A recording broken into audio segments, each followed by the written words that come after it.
Halo guys, kembali lagi bersama saya. Nah, di sini saya akan menjelaskan materi tentang anatomi dan fisiologi kardiovaskuler. Nah, sistem kardiovaskuler atau sistem peredaran darah adalah sistem organ yang terdiri dari jantung, pembuluh darah, dan darah. Nah, fungsinya sebagai jaringan transportasi di mana tubuh mengalirkan oksigen, nutrisi, hormon, serta mengangkut limbah metabolisme keluar dari sel-sel tubuh, sekaligus menjaga keseimbangan tubuh dan pH tubuh.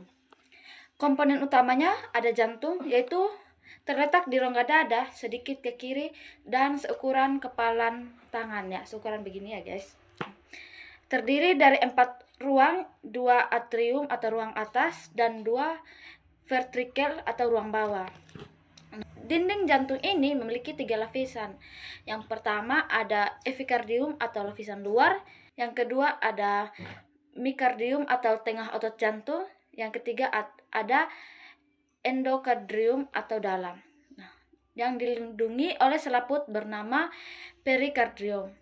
Memiliki 3 katup untuk mencegah aliran darah balik. Nah, fungsinya untuk memompa darah ke seluruh tubuh melalui kontraksi dan relaksasi yang teratur.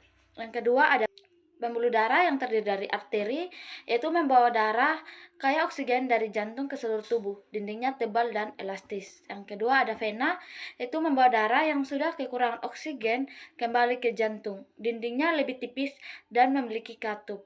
Yang ketiga ada kapiler, yaitu pembuluh darah terkecil yang menghubungkan arteri dan vena. Nah, tempat terjadinya pertukaran zat antara darah dan sel tubuh.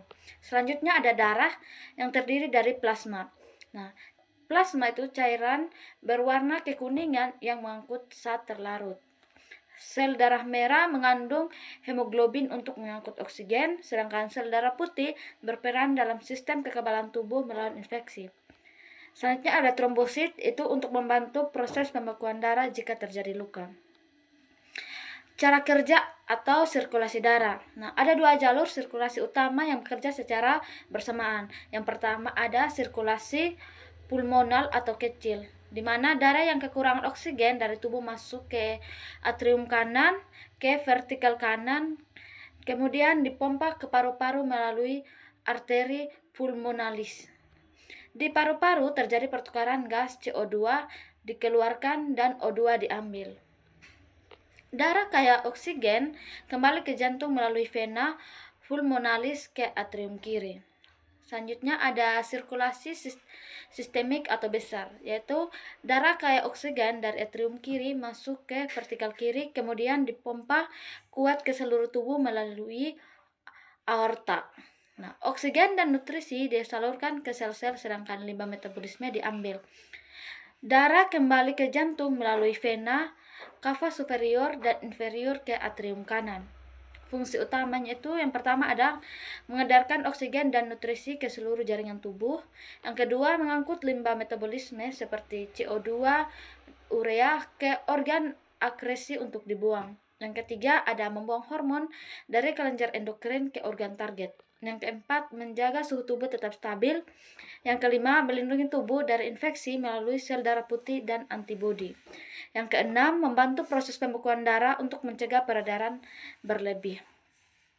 Nah, ada penyakit kardiovaskuler yang umum.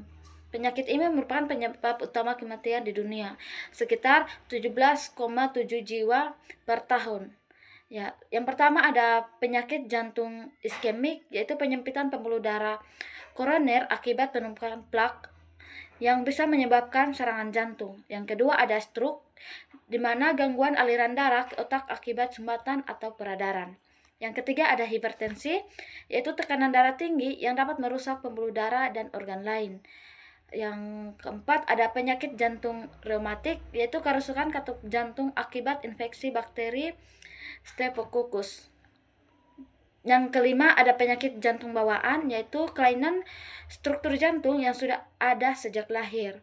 Dan yang terakhir itu penyakit arteri perifer, yaitu penyempitan pembuluh darah di kaki atau lengan. Nah, resikonya yaitu ada merokok, kolesterol tinggi, diabetes, tekanan darah tinggi, obesitas, kurang olahraga, stres, dan riwayat keluarga. Nah, itu saja materi yang dapat saya sampaikan. Wassalamualaikum warahmatullahi wabarakatuh.